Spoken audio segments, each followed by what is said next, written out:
We pay tribute to patriots who endured persecution, imprisonment, exile, and even death so that future generations could enjoy democracy. I salute labor leaders, journalists, activists, students, women, professionals, political leaders, and soldiers, both those who passed and those still with us, for their patriotic contributions. Though this year's mood is dampened by the abduction of our children in Yoyo and Borno, we remain hopeful for their safe return. Democracy without security is not solid enough. That is why this administration has chosen both kinetic and non-kinetic strategies to restore peace, declared a security emergency, and approved the recruitment of 50,000 new police officers and thousands of military recruits. Our 2026 budget commits 5.41 trillion, our largest ever, to defense and security.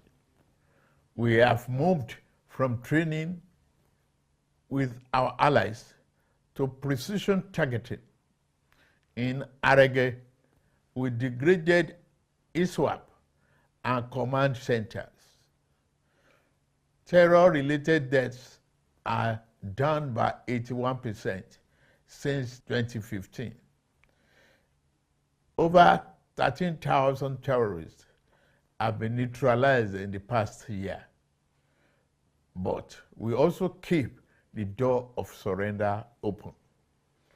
Over 124,000 fighters and dependents have laid down arms since 2023.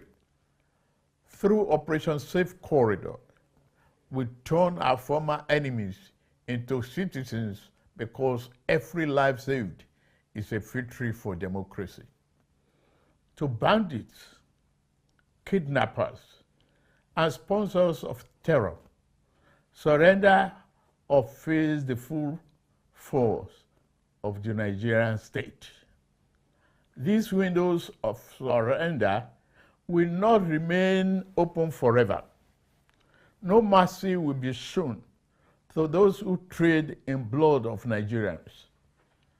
At a time like this, let us not assign blames or point fingers. Crime has no ethnicity. We must stand united and be assured that the enemies of our nation shall soon be history. We will triumph over terror and continue to build a more prosperous nation. June 12 occupies a sacred place in our national memory. It represents more than an election. It is a defining chapter in our history. We remember Chief MKO Abiola, who won a pan-Nigerian mandate transcending ethnicity and religion. We remember Alhaja Kudirat Abiola.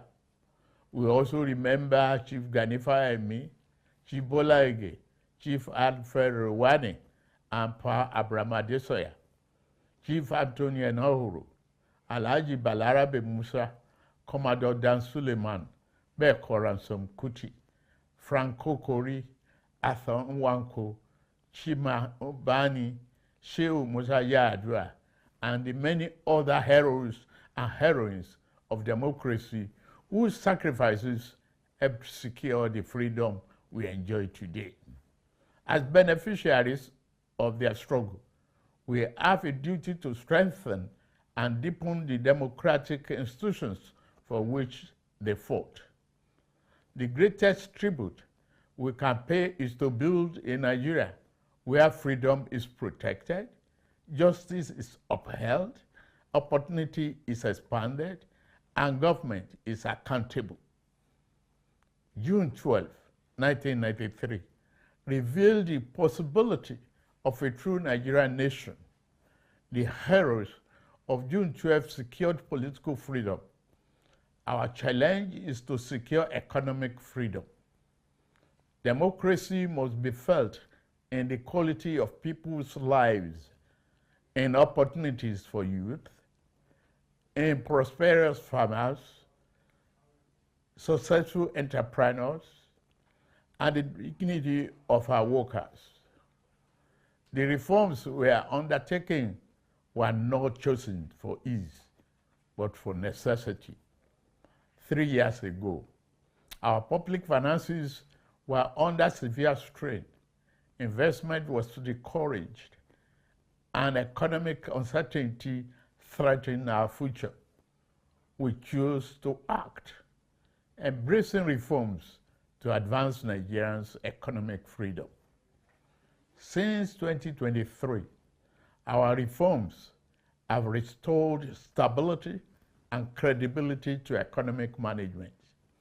Federation revenues have risen, providing state and local governments with more resources for infrastructure, education, health care, and security. Fiscal transparency has improved. Leakage has been reduced, and public funds are better directed to national priorities.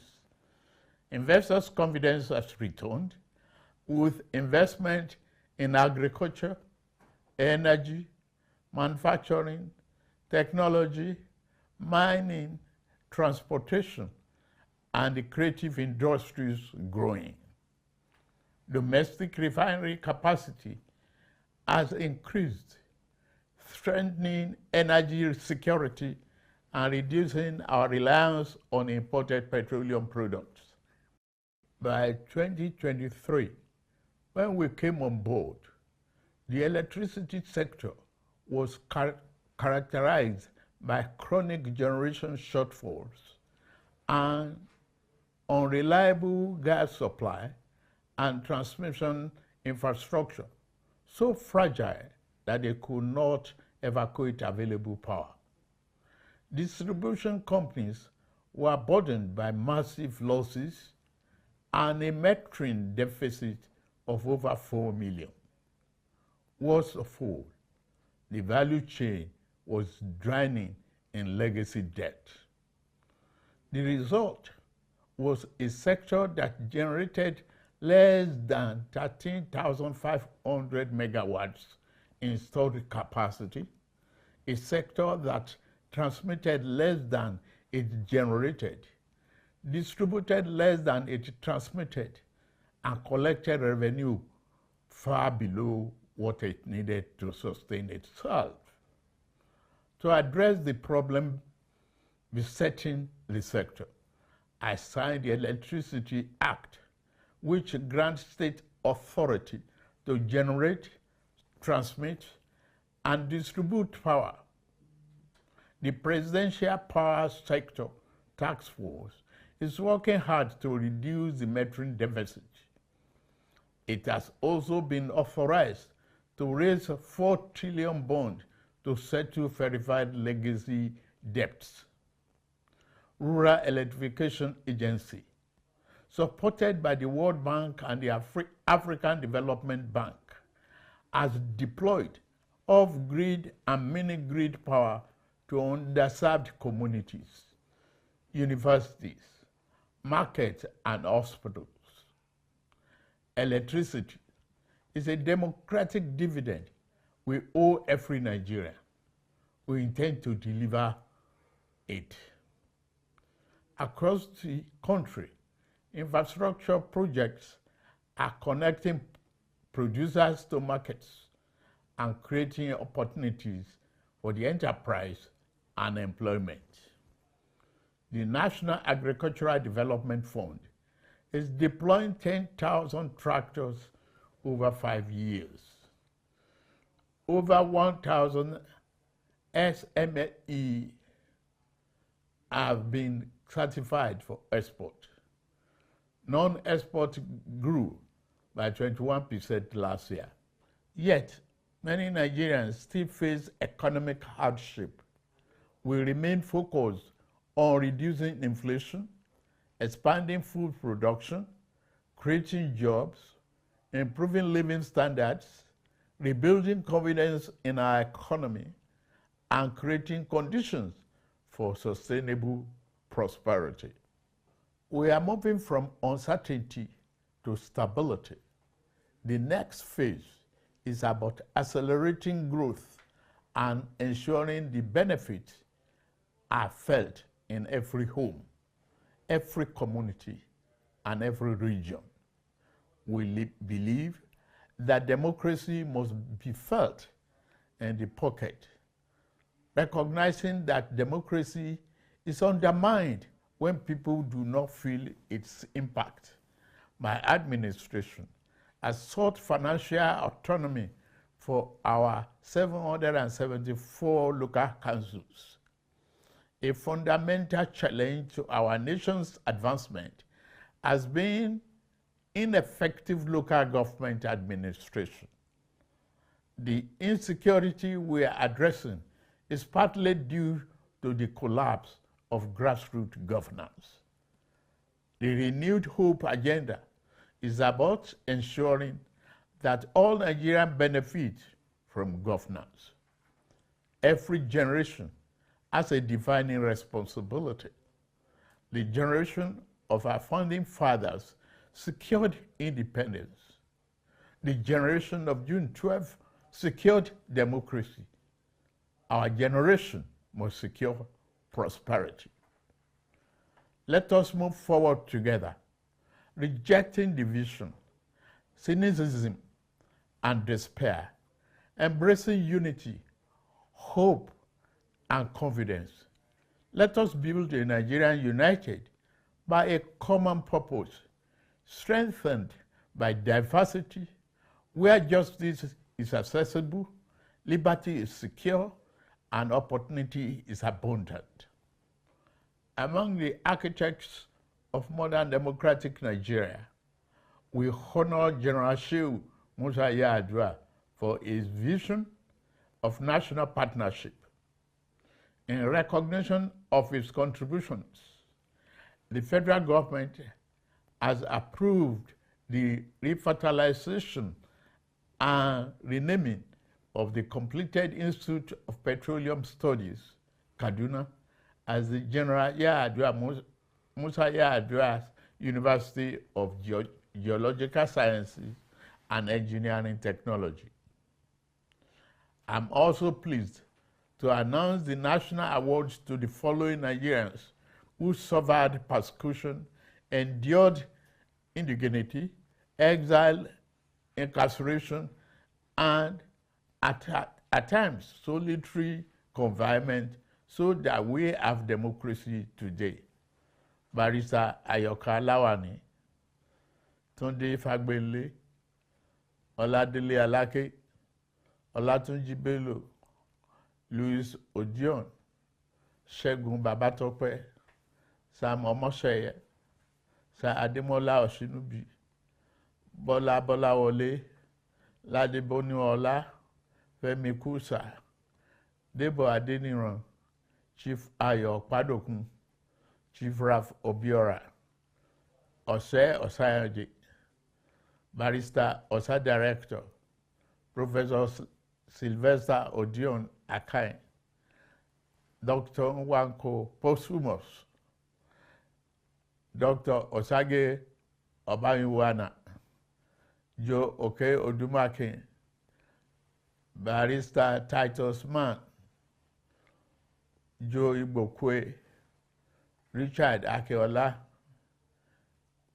Ben Charles Obi, Posthumous, George Umba, Niran Malaolu, Major General Shola Williams, retired, Femi Aborishade, Jenkins Alumona, Gbemiga Ogunleye, Muyiwa Adekaye, Babajide Kolade Otitoju, Ike Okonta, We also recognize the soldiers, Democrats of the June 12 struggle, Major General M.A. Garba, Brigadier General Lawal Jafaru Isa, Colonel Umar Farouk Ahmed, Colonel Sambo Dasuki, Colonel Lawal Gwadabe, Brigadier Jonathan Ndantemlong, Colonel Musa Shehu, Major General Chris Eze, Major General Aris Dama, Colonel Isa Jubrin, Major General Joseph Oshanokpin, Colonel Olusegun Oloruntoba, Olugbede of Gbede Kingdom, Lieutenant Colonel Api Kevas Bulus, Colonel J. Okai, Colonel Emmanuel Unduboeze, Lieutenant Colonel Yakubu Muazu, Brigadier Yaya Abubakar, the current Esunupe, who is already the holder of CFR title. The honored list will be released in the next few days. Fellow Nigerians, 27 years ago, many doubted democracy would survive here because of our diversity. Today, our diversity sustains our democracy. The road ahead is steep, but June 12 reminds us, Nigeria do not break. We bend, we bleed, but we do not break. Let us renew our covenant that the labors of our heroes past shall never be in vain, and that our government of the people, by the people, for the people, shall not perish from this land. May God bless the heroes of our democracy. May God bless the Federal Republic of Nigeria. May God continue to bless us all. Happy Democracy Day.